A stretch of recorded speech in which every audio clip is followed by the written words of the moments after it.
Do you have insecurities? Yeah, of course I do. Absolutely.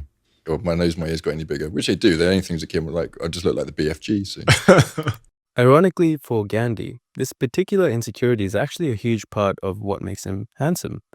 You can see that if we edit him to have a smaller nose, his face does lose a lot of appeal. And by the way, this isn't because more prominent noses are always better. You can see if we gave Justin Bieber a similar nose, it would actually overpower his face. This feature fits on Gandy for two reasons.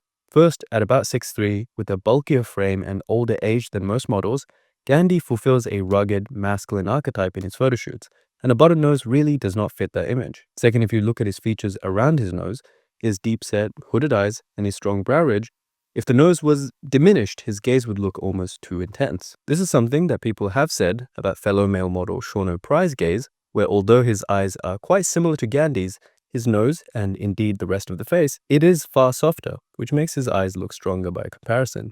Both of their looks work well, but it's Gandy's that is more natural and O'Price that is more striking. This is a great example of how people, even successful male models, can lack insight into how their individual features work on their face, because they focus on one feature at a time. Ironically, your biggest insecurity might actually be one of your best traits.